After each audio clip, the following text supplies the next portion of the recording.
Janice Man tied to a bed naked. What more could 90% of men and 10% of women ask for?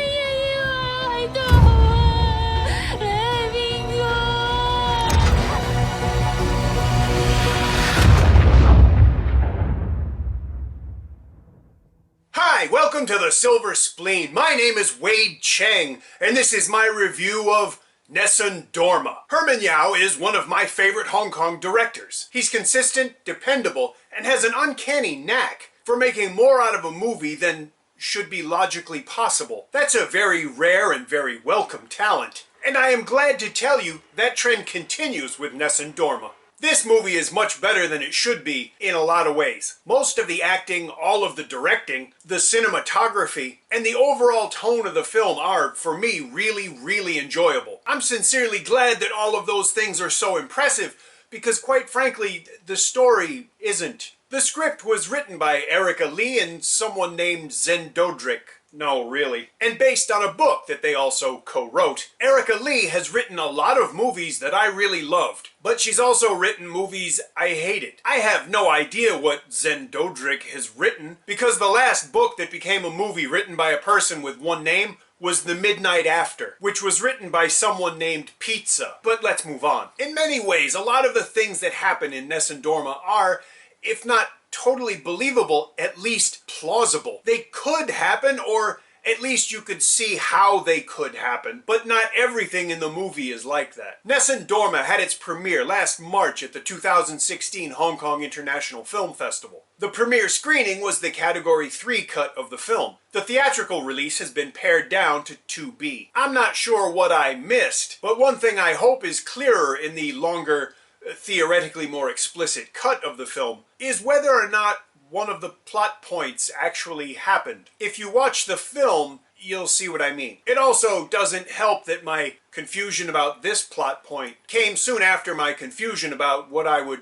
rather call a story point. And now that I think about it, let's call it 2 story points. Because if I could ask for more than Janice Man tied to a bed naked, that sounds uncomfortably rapey, and I apologize. I would ask for an explanation of how a woman disappears for several days and then suddenly turns up the day before, morning of, hard to tell, her wedding, and no one seems to have missed her at all, or mentions her absence in any way. I realize that's probably supposed to keep us guessing as to who done it, but it had me guessing some other things that I probably shouldn't get into. Speaking of which, the cinematographers deserve a lot of credit for the way they framed a lot of the shots around Janice Man's nudity. She wasn't really nude, but they tried to make it look like she was, and it worked. You didn't see anything that you shouldn't see, but you almost could. And I admit, I kind of strained my neck a little trying. Sorry. Well, let's just say that overall there were a few plot details that I didn't care for, or the convoluted multiple twists, or the epilogue do-overs that are supposed to be reveals but are just kind of annoying. Normally those things are the pin on a tirade grenade. I saw them open for Faster Pussycat once, and I'd have a meltdown and you all hopefully would laugh at how nasty I would become. I certainly felt as though the script, or the people who wrote it, thinks that it's smarter than it is. But the movie itself was so much fun to watch that I actually didn't care. I'm grateful, and so is my cardiologist. From the film's opening, which is kind of weird and interesting, I was forced to engage with and think about the movie, and I enjoyed that. I was confused more than once, and I'm not talking about the script, I'm talking about other things. I really enjoyed the visual style of the movie, and I even enjoyed the tone. It's hard to explain, but imagine the tone of claustrophobia, but with about 100 times the watchability. How good is Nessun Dorma in this respect? There's a jump scare that actually worked for me. When's the last time you had a good jump scare? The last one I had was in Bangkok, and it was 3 in the morning.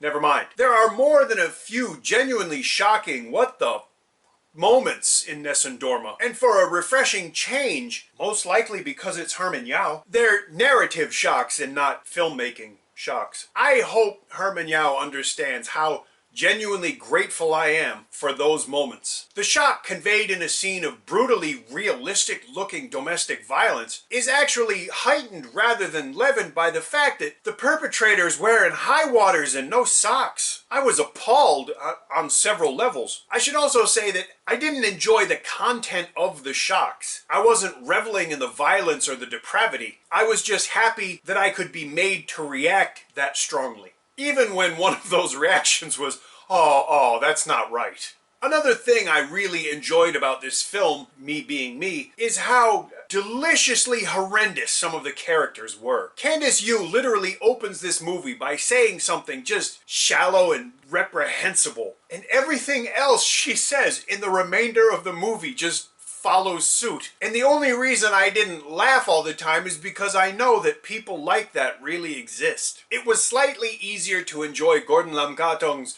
portrayal of an awe-inspiringly bad person. These are irredeemably rotten human beings, characters that you have just no sympathy for in any situation, but at the same time, you can't take your eyes off of them. In a way, I guess that kind of works as a metaphor for my experience with Nessun Dorma. I didn't like the story, but I liked the way that the story was told. As a viewing experience, it's an awful lot of fun, and I recommend it. I'm really sorry this review took me so long to get finished, because by now, the film has already left cinemas, and it's a shame because watching it on a big screen would be a lot of fun. However, since that's not an option, what I need to encourage you to do, as I always do, is to pay money for the privilege of seeing this film, if only because watching it on a phone on some crap copy that some idiot burned is just not a way to experience this film. Do you really want to see Janice Man naked tied to a bed this big? I don't think you do. So pay for the privilege of watching this and other movies. When this movie gets released to home video, I'll update the description with a link where you could buy a copy of a Blu-ray or a DVD. If you enjoyed my review, please tell me. If you didn't, tell me. Just don't leave 30 comments. If you enjoy the channel, please subscribe, because that way there will be more subscribers. Thanks for watching. See you again soon.